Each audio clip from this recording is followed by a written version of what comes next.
Okay, the first thing that I need you to do is to pull the pages for the assessments that I need you to work on. They're listed on the board. So those two pages I need you to pull and complete during your regular mornings of 30 minutes of spiral review. So you're going to complete those and turn them in to the substitute teacher. Leave them on my desk and I will grade those when I get back in.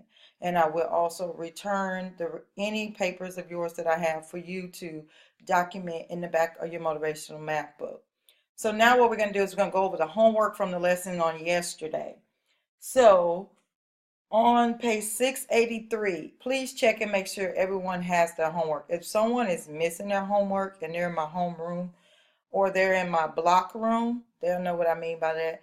Then leave me a note of the person so that I can have them complete that on Friday. Number 1, your answer for the area was 3,364 square feet. Number 2, 17 and 6 square inches. Number 3, 97 and 58 square meters. Number 4, 151 and 29 square centimeters. Number 5, 1,521 square centimeters. And number 6, 1 1/2 square inches. Number 7, 1,260 square meters. Number 8, 374 square feet. Number 9, 7 and 29 square centimeters. Turn it over on the back. You needed to use the picture of that swimming pool to help you with 10 through 12. Number 10, the perimeter was 150 meters. The area, 1,250 square meters. Perimeter of the lane, number 12, 105 meters. Number 13, you would have had different answers. So one would be that I changed 2 meters to 200 centimeters. So we're going to get into converting later. Then you found 200 times 79 equals 15,800. So the area is 15,800 square centimeters, but it converted the meters to centimeters, and we're going to work on that next week. Number 14, you have to represent, let P equal people, or you could have picked any variable that you want. You know, it means unknown. It was 107 plus 45 equals 4 times P. You get the variable on the side by itself. You end up with 152 equals 4 times P. When you add the 107 plus 145, your new equation was 152 equal 4 times P. So now we need to get rid of the 4 that's with the P. So we would divide that from the left side, and so we have to divide it from both sides. So 152 divided by 4, it was 38 people. If you went back and checked your answer in the problem, you would see that 38 was the right answer. 15 from the last unit was D, a regular hexagon. In 16, you could have had sample answers, but it came out to 1,352 square yards.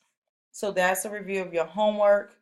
Those who do not have your homework, will have you complete this activity on Friday. So let's move on to the activity for composite figures. So now that you've learned how to find the perimeter of a shape and the area of the shape, the next lesson is on composite figures.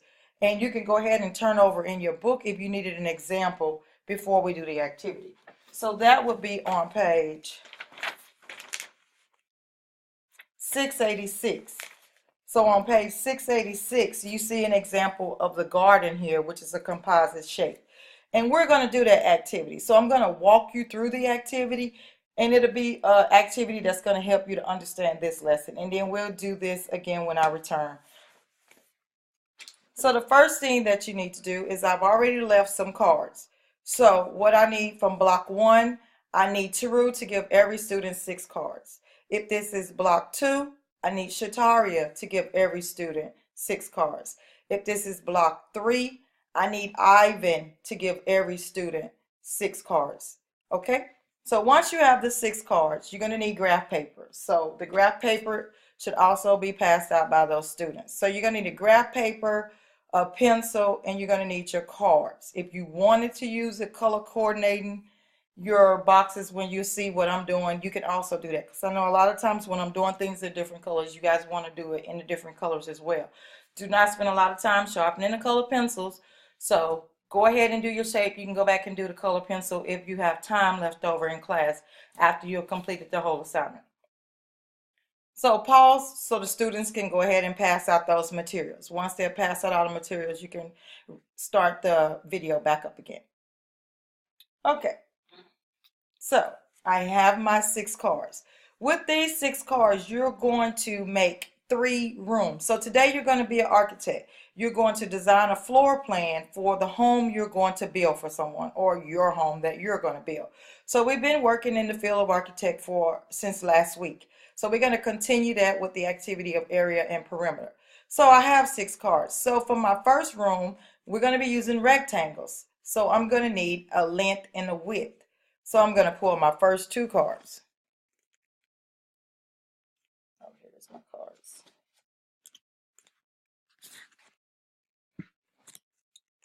My first card is 6, and my second card is 10. So this means I have a 6 by 10. So what I'm going to do is I'm going to count. I can decide to go anywhere. My paper is not as large as yours. You have graph paper, so you're going to have more room than I have. It's just because I drew this on the butcher paper so that you're able to see what I'm doing. It's why I have a limited amount of space. So I'm going to just start my room up here. But before I start to do that, I need to write down what my room measurements is so I can decide how I'm going to put those rooms together. So my first one is a 10 by 6. So I'm going to write 10 by 6. Let me use a marker so you can see that.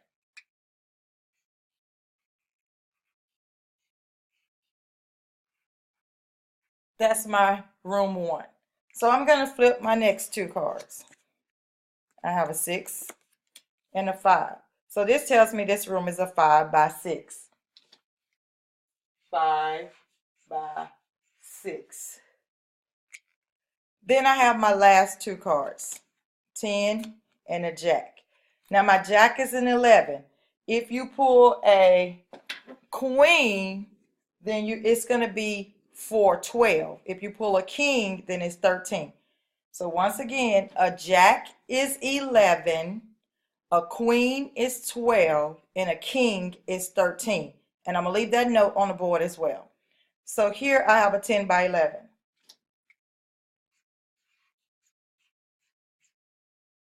So I have 3 rooms. So I know I need a kitchen, I need a bedroom, and I need a TV room. So those are the 3 rooms that I'm going to pick. So out of all of these, I want the room that is the largest to be my bedroom. But you might not want the largest room to be your bedroom. You might want your largest room to be your TV room, your game room, your whatever room you decide to make that room. But me, I want my largest room to be my bedroom. So I know this is going to be my bedroom. And then my smallest room is going to be my kitchen.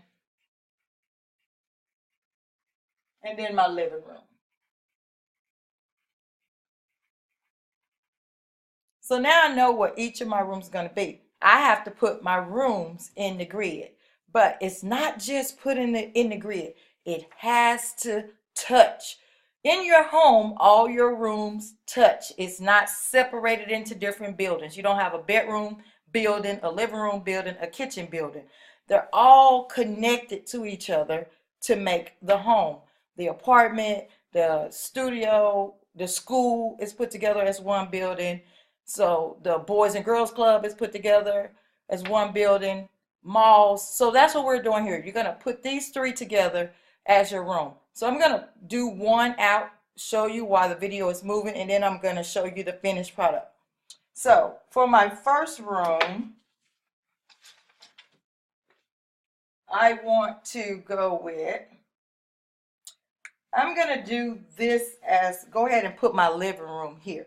So I want my living room to be 10 long. 1, 2, 3, 4, 5, 6, 7, 8, 9, 10. So 1, 2, 3, 4, 5, 6, 7, 8, 9, 10. So I know I have to stop there because that's 10 square units. And I want it to go down 6 because I've used the 10, now I need to use the 6. 1, 2, 3, 4, 5, 6. So that's where my horizontal is going to be. So I trace the line.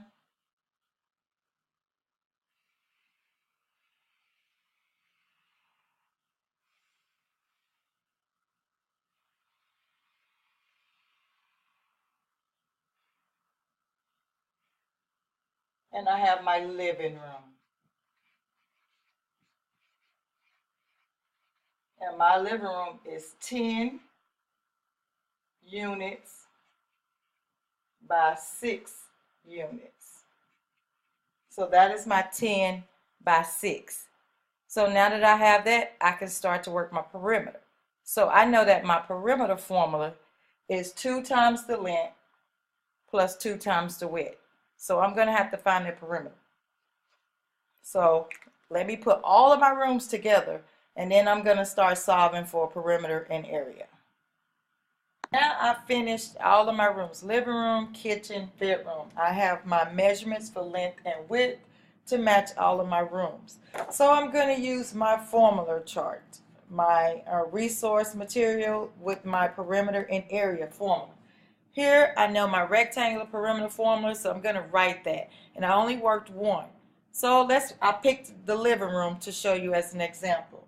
So 2 times my length, I replaced the length with 10. My width I replaced with 6. I did 20. It was 12 added together. And that is the perimeter is 32 units. Area is length times width. Use the card to remind you. My length was 10. My width was 6. 10 times 6 is 60 square units. So whatever unit you're measuring in, it is square, whatever that is. Today we're using square units for this activity. So you should be able to go and fill in the other 3. So I would just write my answers here. I would put a P here, and I just said that it was 32 units. And my area, I go back and look at my area, is 60 square units. And so that is the measurements of perimeter and area for just the living room. So what you have to complete for this activity is, for each one, you need to label the P for perimeter, the A for area, and the name of each room. So that's what you need to do. And that's what you see that I did right there. So that's that requirement. Your final requirement that you have to do for this assignment is, what is the total square units? And that should be what it is.